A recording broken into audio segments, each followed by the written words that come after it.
Bonjour à tous et voici donc le jour 2 de ce vlog consacré au congrès américain de médecine du travail AOHC 2021, toujours en direct de ma maison. En congrès virtuel. Alors, trois sessions de communication aujourd'hui dont je vais vous parler.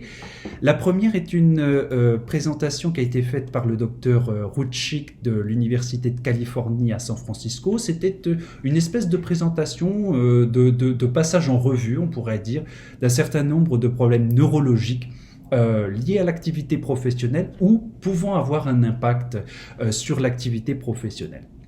Alors, c'était extrêmement rapide, peut-être même un petit peu trop à mon goût, mais ça a permis quand même de rebalayer un certain nombre de choses et dont certaines m'étaient un petit peu sorties de l'esprit, peut-être aussi parce que je les vois moins en clinique. Alors, dans ces choses-là, là, que je vois un petit peu moins souvent, notamment les atteintes du plexus brachial, les atteintes traumatiques du plexus brachial, notamment celles qui peuvent être liées à des accidents dans lesquels la main est éloignée du cou, donc des atteintes qui peuvent concerner la partie supérieure du plexus brachial avec atteinte des racines C5 et C6, et puis une faiblesse musculaire qui va plutôt intéresser le deltoïde ou le biceps par exemple.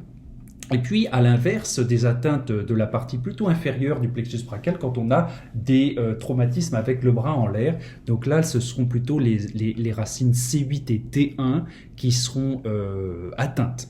Alors, il a balayé en revue tout un tas d'autres choses, notamment évidemment les traumatismes cérébraux.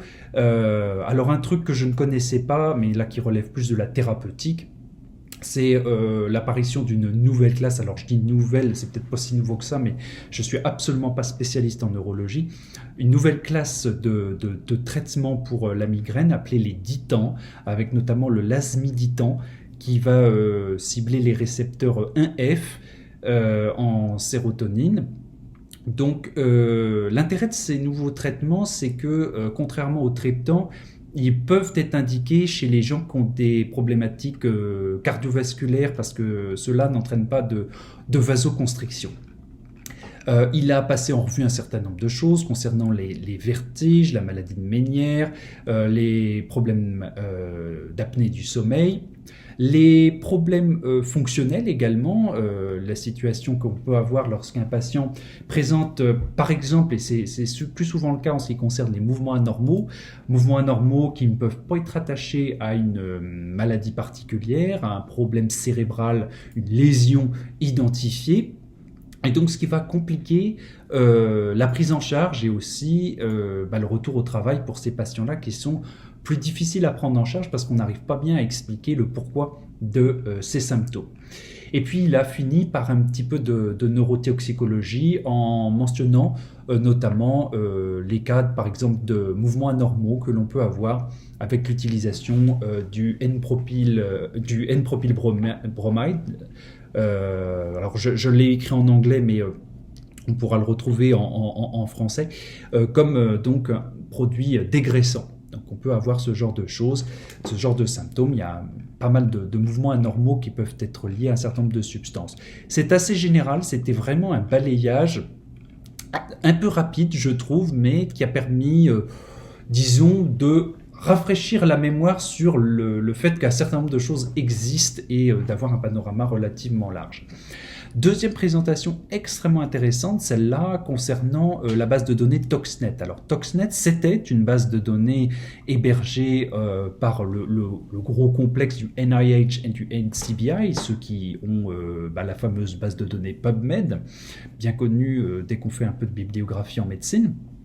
Donc, cette session de présentation comportait différentes sous-présentations. La première était celle de Richard Hamel, qui a fait une petite présentation de ce qu'est, disons, la médecine informatique ou la bioinformatique, je ne sais pas comment on pourrait traduire cela, informatique clinique, en disant que maintenant, pour les médecins, d'avoir des compétences en informatique clinique, ce sont des compétences de base, ce sont des compétences requises pour tout médecin, vu évidemment l'usage extrêmement généralisé des dossiers électroniques informatisés.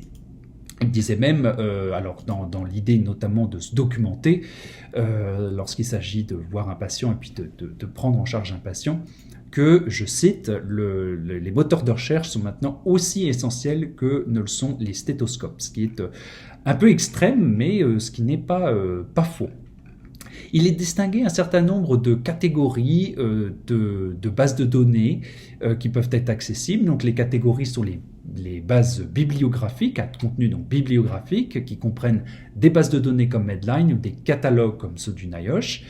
Il peut y avoir également en numéro 2 des bases qui contiennent des textes complets en accès, alors parfois libres, comme la base NCBI Bookshelf ou StatPearls. Ensuite, troisièmement, les bases de contenu annotées qui peuvent être des systèmes de gestion de bases de données, comme la collaboration Cochrane ou le site ASMAP, dont je vais parler un petit peu plus loin. Et enfin, quatrièmement, les contenus agrégés, comme l'était Toxnet ou la TSDR ou Medline+. Alors, qu'est-ce qui s'est passé avec Toxnet, deuxième partie de la présentation? Eh bien, Toxnet, c'était une base de données créée en 1985. Donc, c'était une des sous-catégories de la National Library of Medicine, la NLM, qui a été fondée, et ça c'est assez intéressant, en 1836, la NLM. Donc 1985 Toxnet, mais bien avant, 1836, le NLM a été mis en place. Donc, Toxnet, en fait, a été démantelé dans le cadre d'un plan national stratégique américain de restructuration.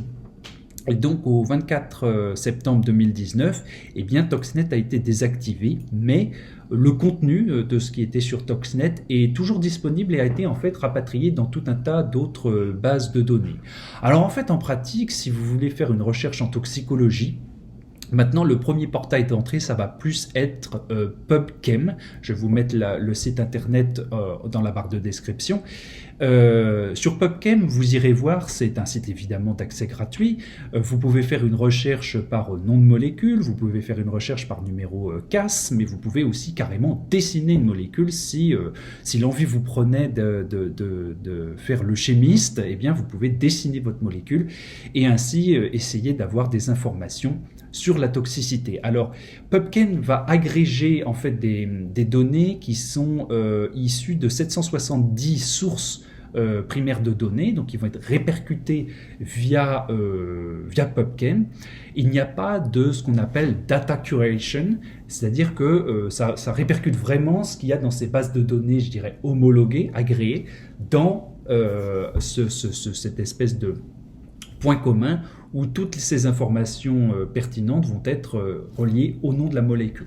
Donc là-dedans, vous allez avoir par exemple des liens avec les monographies du cirque, la TSDR, vous allez avoir tout un tas de choses qui vont être liées et aussi donc des informations sur la toxicité humaine.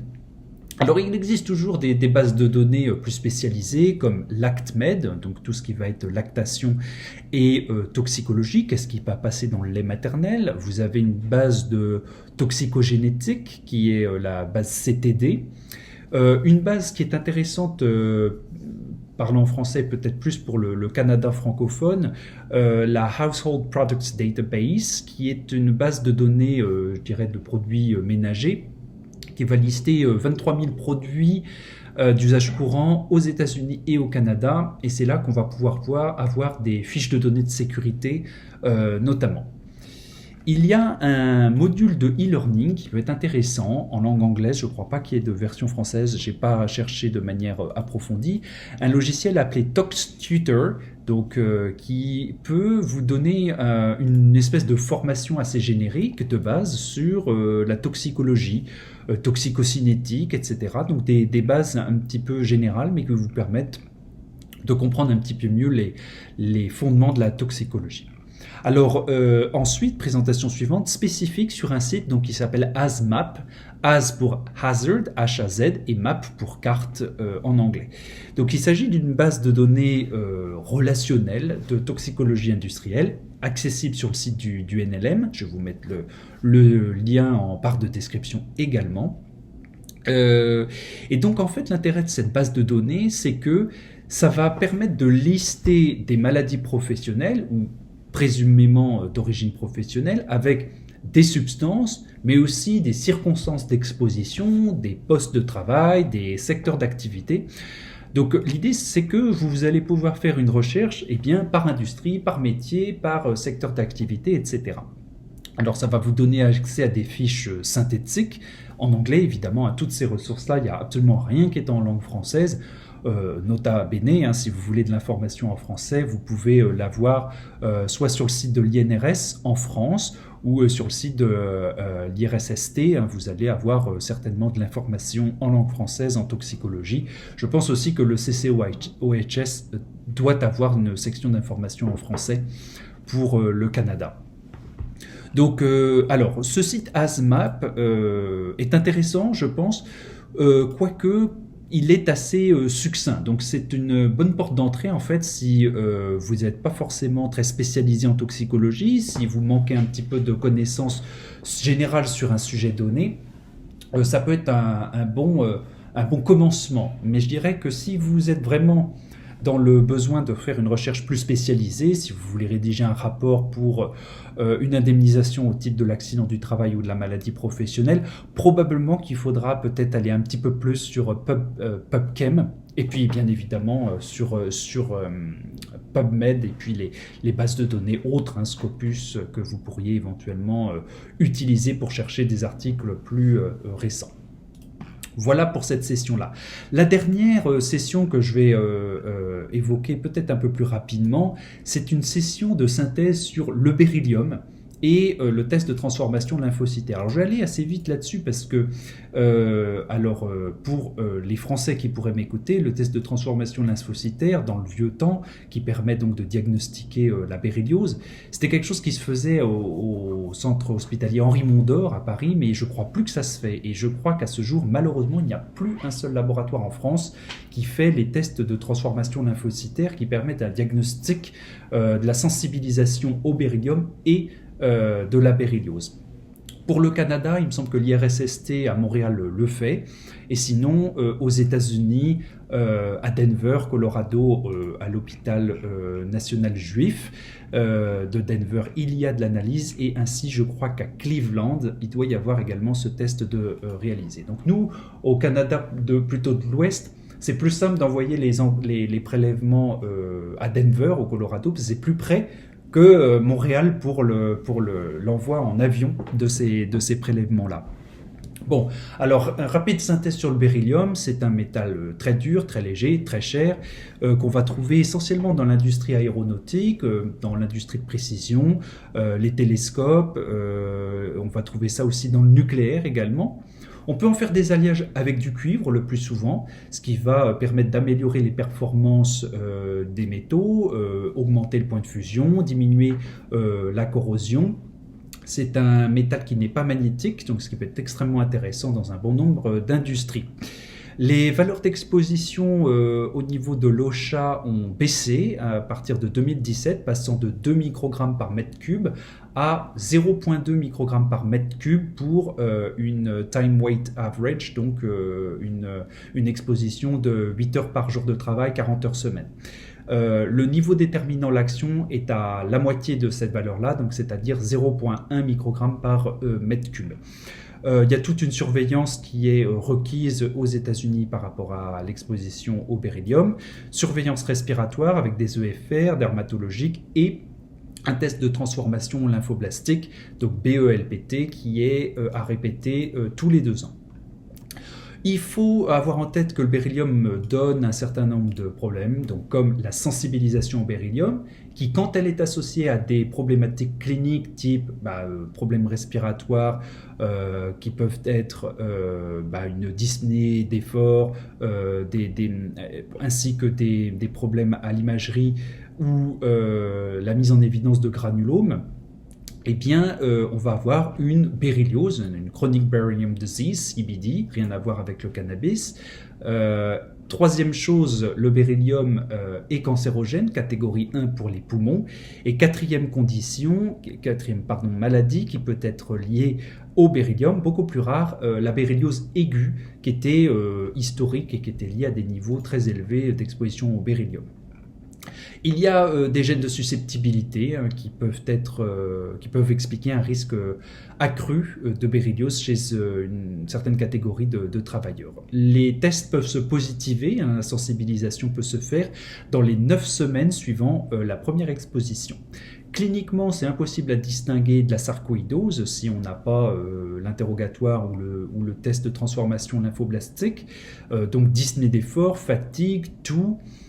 Au niveau de la TDM thoracique, on peut avoir à peu près tous les aspects, des opacités en verre dépoli, des nodules ou de la fibrose. Alors en ce qui concerne le test lui-même, je vais le détailler très rapidement.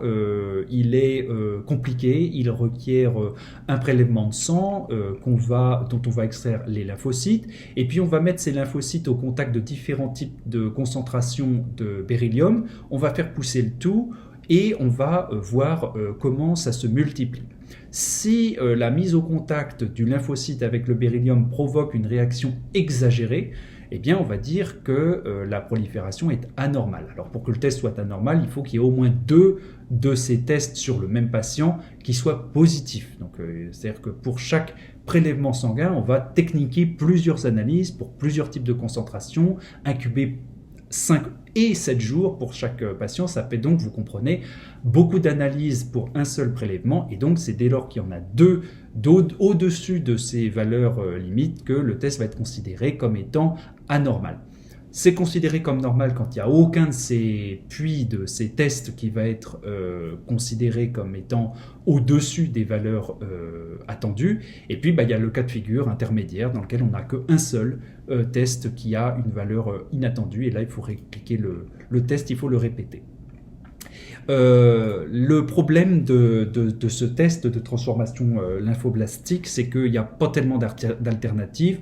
Doser de beryllium sanguin ou urinaire, ça sert à rien. Ça va absolument pas vous renseigner sur une sensibilisation au beryllium.